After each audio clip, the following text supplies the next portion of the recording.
Assalamualaikum warahmatullahi wabarakatuh. Anak-anakku sekalian, pada kesempatan ini kita akan belajar sosiologi bab kedua semester 1 kelas 10, yaitu mengenai interaksi sosial. Adapun kompetensi dasar pada materi interaksi sosial ini yaitu mengenali dan mengidentifikasi realitas individu, kelompok, dan hubungan sosial di masyarakat. Sebelum kita mempelajari materi tentang interaksi sosial ini, perlu anak-anak ketahui apa yang akan dipelajari pada materi kali ini. Dan apa tujuan yang diharapkan dari kalian mempelajari materi pada kesempatan ini. Tujuan yang diharapkan yaitu yang pertama, menjelaskan pengertian interaksi sosial. Kemudian yang kedua, menjelaskan ciri-ciri interaksi sosial. Yang ketiga, mengidentifikasi syarat-syarat terjadinya interaksi sosial. Kemudian yang keempat, yaitu mengidentifikasi faktor pendorong interaksi sosial. Itulah tujuan pembelajaran yang akan kita bahas pada kesempatan kali ini. Kemudian sebelum kita mempelajari tentang pengertian interaksi sosial, kita akan melihat dulu apa ciri-ciri interaksi sosial itu. Yang pertama, jumlah pelaku lebih dari satu orang. Ini dimaksudkan bahwa dalam sebuah interaksi, itu pelaku harus minimal 2 orang dan boleh lebih dari 2 orang. Jadi kalau misalkan ada pelaku hanya 1 orang, itu tidak termasuk ke dalam interaksi sosial. Kemudian ciri yang kedua, yaitu adanya komunikasi yang menggunakan simbol-simbol tertentu ataupun lambang-lambang tertentu. Dalam sebuah interaksi, walaupun mungkin pelakunya ada 2 orang ataupun lebih, tetapi kalau di antara 2 orang atau lebih tersebut tidak ada komunikasi, itu juga tidak termasuk ke dalam interaksi sosial. Kemudian yang ketiga cirinya yaitu ada dimensi waktu. Untuk dimensi waktu ini bisa ditunjukkan pada dimensi masa lalu, dimensi sekarang, ataupun dimensi yang akan datang. Kemudian ciri yang keempat atau yang terakhir yaitu adanya tujuan yang ingin dicapai. Dalam sebuah interaksi, di dalamnya harus ada tujuannya ataupun maksud yang ingin dicapai. Misalkan kalau kalian melakukan interaksi, tentunya ada maksud dan tujuannya. Misalkan pada kesempatan ini kalian berinteraksi, itu tujuannya untuk belajar. Atau mungkin kalian tujuannya untuk melakukan kerjasama. Jadi dalam sebuah interaksi, itu di dalamnya juga mempunyai tujuan yang ingin dicapai. Itulah ciri-ciri interaksi sosial. Kemudian kita coba lihat ada 2 gambar ya. Yang sebelah kiri atau gambar 1 dan yang sebelah kanan gambar 2. Dari kedua gambar tersebut, kira-kira mana yang menunjukkan terjadinya interaksi sosial? Kemudian apa ciri yang menunjukkan bahwa orang-orang tersebut yang ada dalam gambar itu disebut berinteraksi? Nah, coba dilihat perbedaan gambar 1 dengan gambar 2. Sama-sama dua-duanya ada orang. Mana kira-kira yang menunjukkan interaksi? Tentunya akan terlihat di gambar 2. Karena di gambar 2 tersebut, di antara orang tersebut ada komunikasi ketika mereka sedang berbicara atau berbincang-bincang. Sedangkan di kamar satu, walaupun ada beberapa orang, namun di antara mereka tidak terjadi komunikasi. Kemudian kegiatan inti yang ada dalam materi kali ini, jadi dapat disimpulkan bahwa gambar yang kedua itu menunjukkan terjadinya interaksi sosial. Mengapa? Karena terjadi hubungan antara dua orang atau lebih. Hubungan itu berupa, nah ini biasa disebut sebagai syarat interaksi sosial, yaitu kontak sosial dan komunikasi. Nah itu dalam interaksi sosial disebut sebagai syarat interaksi sosial. Kemudian kita lihat, ya, jadi sebetulnya apa interaksi sosial itu? Interaksi sosial adalah hubungan yang dinamis antara individu dengan individu lain, antara individu dengan kelompok, dan di antara kelompok dengan kelompok. Itu yang disebut sebagai interaksi sosial. Nah, kemudian ada lagi gambar-gambar. Apakah terjadi interaksi sosial dalam kegiatan berikut? Gambar paling kiri itu adalah wanita yang sedang melakukan chatting. Kemudian gambar yang sebelah kanannya itu ada seorang laki-laki yang sedang membaca opini di koran. Kemudian gambar yang selanjutnya sebelah kanannya yaitu seorang wanita yang sedang menelpon. Kemudian gambar yang terakhir yang paling kanan itu adalah seseorang yang sedang melakukan SMS. Nah, apakah hal ini termasuk ke dalam interaksi sosial? Nah, coba kita lihat, yaitu mengenai terjadinya interaksi sosial jika ini dalam syarat-syarat interaksi, yaitu kontak sosial dan yang kedua komunikasi. Kontak sosial itu diartikan sebagai sebuah cara untuk melakukan interaksi. Nah, kontak sosial ini dibagi menjadi dua, yaitu secara primer, yaitu melalui kontak fisik seperti berbincang, menyentuh, mimik, dan sebagainya.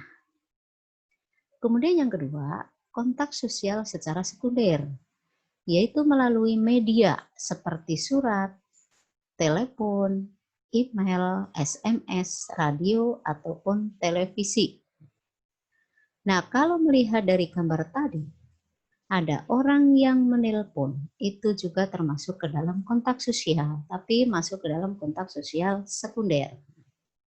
Kemudian kontak sosial secara sekunder juga masih dibagi lagi, yaitu ada kontak sosial sekunder secara langsung dan ada secara tidak langsung.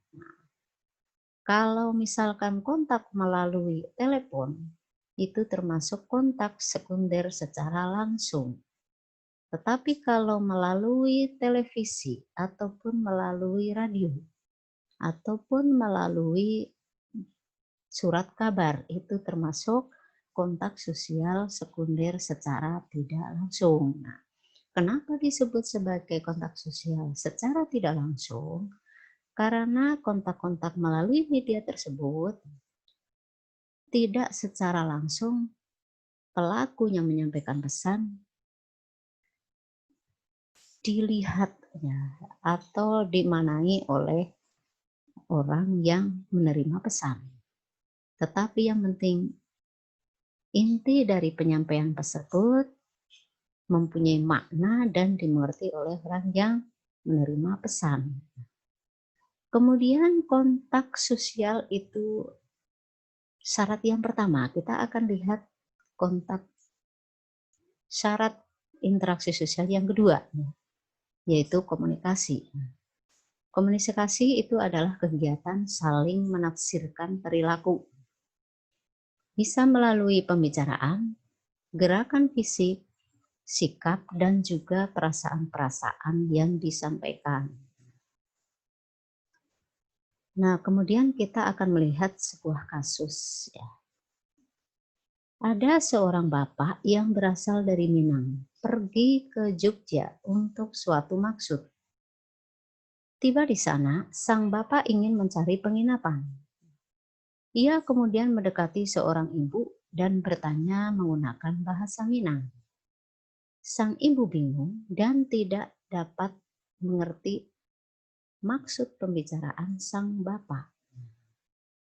Jadi di sini ada kasus seorang bapak dari Minang ke Yogyakarta mencari penginapan dan kemudian menanyakan kepada ibu dari Jogja menggunakan bahasa Minang. Ibunya bingung karena tidak mengerti bahasa Minang. Pertanyaannya dalam kasus tersebut, apakah dalam kasus tersebut terjadi kontak sosial? Tentunya terjadi ya, karena di antara keduanya saling bertemu dan saling melihat berpapasan. Kemudian apakah dalam kasus tersebut terjadi komunikasi? Kita lihat unsur-unsur yang ada dalam komunikasi. Yang pertama yaitu komunikator. Yang kedua komunikan. Yang ketiganya pesan. Dan yang keempat media. Kemudian yang terakhir respon. Kita lihat satu persatu. Dari kasus tersebut, yang menjadi komunikator adalah seorang bapak yang berasal dari Minang. Kemudian yang menjadi komunikan adalah seorang ibu yang berasal dari Yogyakarta. Pesan yang disampaikan yaitu bapak dari Minang menanyakan tempat penginapan. Kemudian medianya mereka menggunakan pita suara atau secara face to face.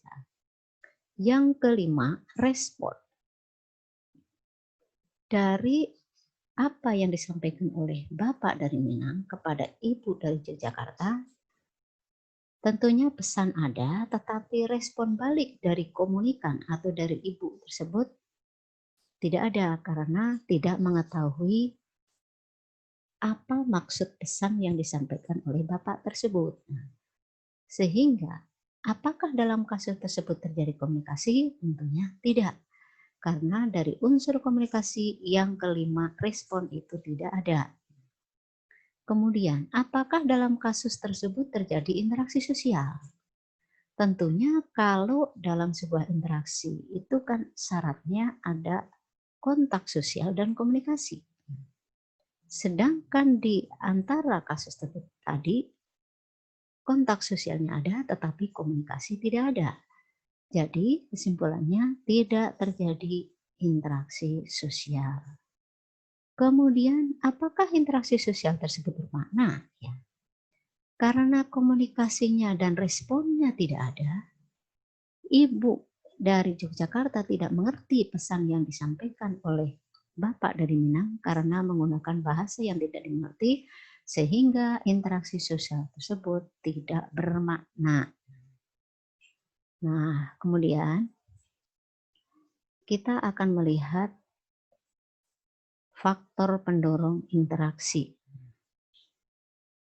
Bahwa faktor yang mendorong interaksi sosial itu ada 6. Yang pertama yaitu imitasi. Kemudian yang keduanya yaitu sugesti. Yang ketiganya identifikasi. Yang keempat yaitu simpati. Yang kelima motivasi. Dan yang terakhir yaitu keenam empati. Kita sekarang akan melihat dari penjelasan masing-masing faktor pendorong tersebut. Yang pertama, imitasi.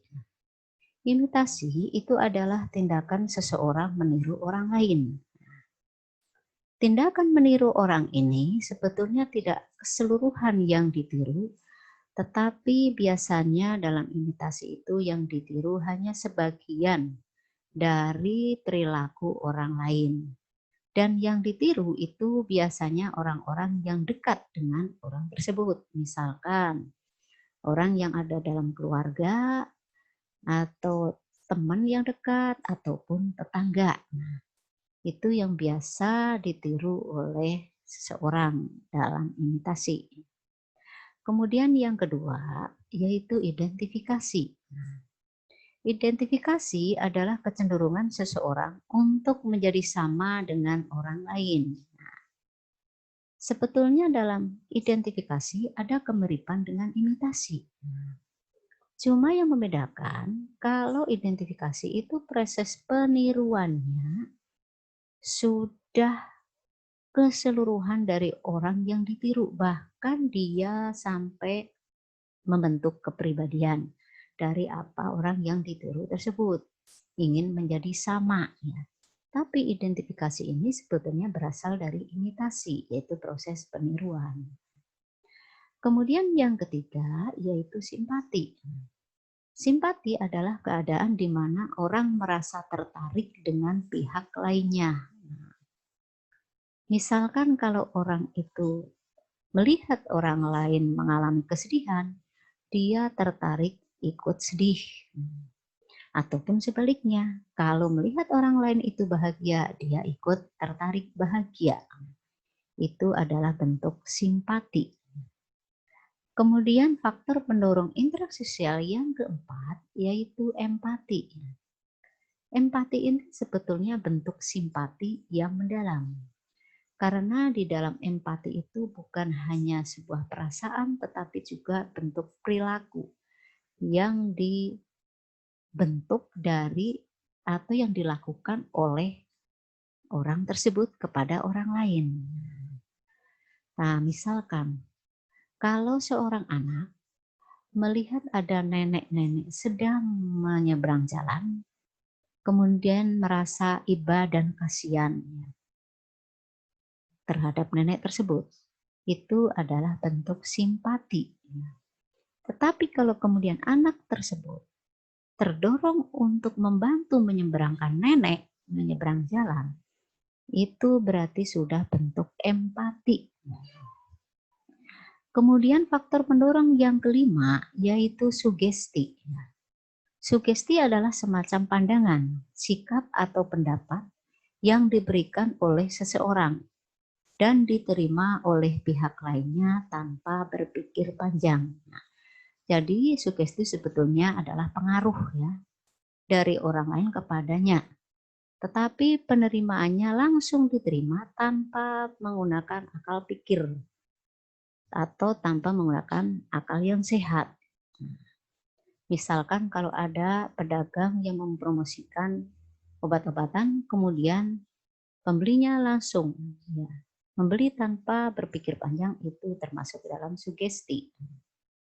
Kemudian faktor pendorong interaksi sosial yang terakhir, yang keenam, yaitu motivasi. Motivasi sebagai semangat atau dorongan yang diberikan kepada individu ke individu atau kelompok ke kelompok, maupun antara individu dengan kelompok. Nah, motivasi ini sebetulnya sama dengan sugesti, sebuah pengaruh dari orang lain, namun diterima oleh orang tersebut menggunakan akal pikir, menggunakan logika, bahkan menggunakan dorongan dari hati. Itu adalah motivasi. Jadi, sebetulnya imitasi itu hampir mirip dengan identifikasi. Kemudian sugesti hampir mirip dengan motivasi. Dan simpati mirip dengan empati. Itu ada kemiripannya masing-masing, namun sebetulnya jelas ada perbedaannya ya. Nah, ini sebagai soal latihan, kalian dapat melihatnya. Yang pertama, apa perbedaan antara imitasi dan identifikasi? Yang kedua, apa perbedaan antara sugesti dengan motivasi? Kemudian yang ketiga, apa perbedaan antara simpati dengan empati? Itu boleh cari perbedaan tersebut sebanyak-banyaknya. Nah, mungkin itu saja pembelajaran pada kesempatan ini dan saya cukupkan sekian saja. Wabillahi taufiq wal hidayah. Wassalamualaikum warahmatullahi wabarakatuh.